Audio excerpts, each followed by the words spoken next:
दोस्तों कानपुर यूनिवर्सिटी के जितने भी स्टूडेंट्स हैं, चाहे वो ग्रेजुएशन कर रहे हों या फिर पोस्ट ग्रेजुएशन कर रहे हों, उन सभी को एक चीज़ तो क्लियर हो गई कि उनके जो भी एग्जामिनेशंस हैं वो 25 अप्रैल से कंडक्ट होने हैं और 25 अप्रैल से उनको अपने एग्जामिनेशंस को देना है। बट अभी भी बहुत सारे ऐसे स्टूडेंट्स हैं जिनके मन में बहुत ज़्यादा कन्फ्यूज़न एंड डाउट है ये इस चीज़ से रिगार्डिंग कि उनके जो भी एग्जामिनेशंस होंगे वो सब्जेक्टिव पैटर्न में होंगे या फिर ऑब्जेक्टिव पैटर्न में होंगे। तो इस वीडियो में मैं आप लोगों को इसी चीज़ के बारे में क्लियर करूंगा कि आपके जो भी एग्जामिनेशंस होंगे वो सब्जेक्टिव पैटर्न को फॉलो करेंगे या फिर ऑब्जेक्टिव पैटर्न को फॉलो करेंगे। ठीक है, तो अभी देख लो, मैं आप लोगों को सबसे पहले सभी लोगों के लिए बात करूंगा, किसी एक पर्टिकुलर क्लास या फिर किसी एक पर्टिकुलर सब्जेक्ट के लिए बात नहीं करूंगा। अगर मैं बात करूं यहाँ पर ग्रेजुएशन की, ठीक है, ग्रेजुएशन के कितने ईयर होते हैं दोस्तों? 3 ईयर होते हैं, 3 साल का ग्रेजुएशन होता है ना। तो ग्रेजुएशन कितने साल का होता है? 3 साल का होता है। अगर मैं फर्स्ट ईयर की बात करूं, फर्स्ट ईयर के जितने भी स्टूडेंट्स हैं, उनके सेमेस्टर वाइज एग्जामिनेशन हो रहे हैं। यहाँ सेमेस्टर वाइज एग्जामिनेशन का मतलब उनके पूरे तीन साल के अंदर उनके पूरे 6 सेमेस्टर बनते हैं। ठीक है, तो 6 सेमेस्टर कौन कौन से होंगे? अगर मैं इवन सेमेस्टर की बात करूं तो इवन कौन कौन से सेमेस्टर होंगे? Second, fourth and sixth.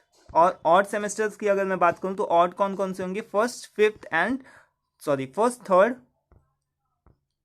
यहां पर से फर्स्ट, थर्ड एंड फिफ्थ। ठीक है, अगर मैं बात करूं सेकंड, फोर्थ एंड सिक्स्थ यानी कि इवन सेमेस्टर की, तो इवन सेमेस्टर में आपके एग्जाम्स होंगे वो होंगे आपके ऑब्जेक्टिव पैटर्न में। ठीक है, वहीं अगर आप फर्स्ट सेमेस्टर में हो, थर्ड सेमेस्टर में हो या फिर फिफ्थ सेमेस्टर का एग्जामिनेशन दे रहे हो तो आपको अपने एग्जाम की प्रिपरेशन करनी है सब्जेक्टिव पैटर्न में। ठीक है, ये चीज़ क्लियर हो गई कि अगर आप फर्स्ट ईयर के स्टूडेंट्स हो, ग्रेजुएशन कर रहे हो, ग्रेजुएशन के फर्स्ट ईयर के स्टूडेंट हो, अगर आप इवन सेमेस्टर में हो, ठीक है, अगर आप इवन सेमेस्टर को फॉलो कर रहे हो तो आपको ऑब्जेक्टिव पैटर्न को तैयार करना है। ठीक है, अगर आप ऑड सेमेस्टर के अंदर हो तो ऑड सेमेस्टर में आपको सब्जेक्टिव पैटर्न को फॉलो करना है। ठीक है, उसके रिगार्डिंग अपने उस तरीके से अपनी प्रिपरेशन करनी है। यहाँ पर लिखा भी हुआ है, देखो, आप देख भी सकते हो कि जो भी आपके सम सेमेस्टर के यहाँ पर लिखा हुआ है कि सम सेमेस्टर की जो भी परीक्षाएं वो किसमें बहुविकल्पीय माध्यम से संपन्न कराई जाएंगी। ठीक है, तो अभी फर्स्ट ईयर की तो बात क्लियर हो गई, ग्रेजुएशन फर्स्ट ईयर की तो बात क्लियर हो गई।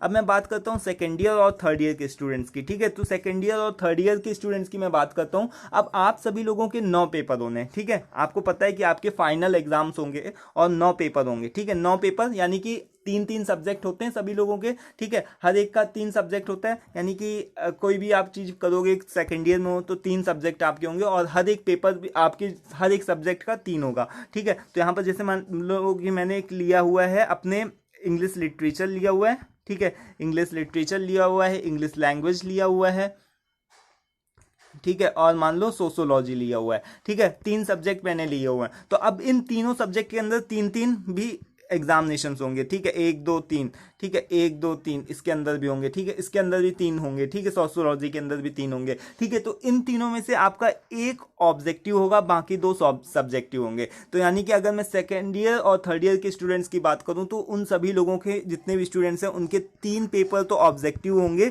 और बाकी 6 पेपर जो होंगे वो किस में होंगे? सब्जेक्टिव में होंगे। ठीक है, तो इस चीज़ को आप अपने स्कूल कॉलेज से अच्छे से क्लियर कर लेना, कौन सा पेपर आपका सब्जेक्टिव होगा, कौन सा ऑब्जेक्टिव होगा। अगर आपको स्टिल तब भी कोई डाउट हो तो आप व्हाट्सअप करके मुझसे कांटेक्ट कर सकते हो। ठीक है, कोई भी इशू नहीं है इस चीज़ से रिगार्डिंग। ठीक है, तो आई होप कि ग्रेजुएशन के स्टूडेंट्स का तो क्लियर हो गया। अब मैं पोस्ट ग्रेजुएशन के स्टूडेंट्स को बताता हूँ कि पोस्ट ग्रेजुएशन के जो भी स्टूडेंट्स हैं उनको इस चीज़ के बारे में बिल्कुल भी नहीं सोचना है। उनके जितने भी एग्जाम्स होंगे वो सारे के सारे होंगे वो सब्जेक्टिव पैटर्न में ही फॉलो होंगे। मैं कानपुर यूनिवर्सिटी की बात कर रहा हूँ, जितने भी पोस्ट ग्रेजुएशन के जितने भी स्टूडेंट्स हैं उन सभी के सारे पेपर्स जो भी होंगे वो सब्जेक्टिव पैटर्न को ही फॉलो करेंगे। कोई भी पेपर ऑब्जेक्टिव पेपर कोई भी फॉलो नहीं करेगा। ठीक है, अगर आपको इसमें से कहीं पर भी कोई डाउट लगता है, कोई भी कंफ्यूजन हो, आप प्लीज़ व्हाट्सअप करके मुझसे पूछ सकते हो, कांटेक्ट कर सकते हो, कमेंट बॉक्स में कमेंट करके भी पूछ सकते हो। ठीक है, मैं आपको पूरी तरीके से आपका आंसर को रिप्लाई करने की कोशिश करूंगा। ठीक है, तो आई होप कि आपके जितने भी मन में डाउट था, जितने भी जो भी आपकी क्वेरीज थी वो सारी क्लियर हो गई है। ठीक है, तो आज के इस वीडियो में दोस्तों इतना ही। मिलते हैं नेक्स्ट वीडियो में कोई नई इन्फॉर्मेशन के साथ में। Till then take care, thank you and bye. और साथ में एक और भी एक चीज़ है कि अगर आपको इंग्लिश लिटरेचर के स्टूडेंट हो, आप चाहे वो आप MA कर दो या फिर BA कर रहे हो, अगर आपको उसके चाहिए नोट्स चाहिए इंग्लिश लिटरेचर के या फिर इंग्लिश लैंग्वेज के, तो आप मुझसे व्हाट्सअप के थ्रू मांग सकते हो। ठीक है, thank you for watching this.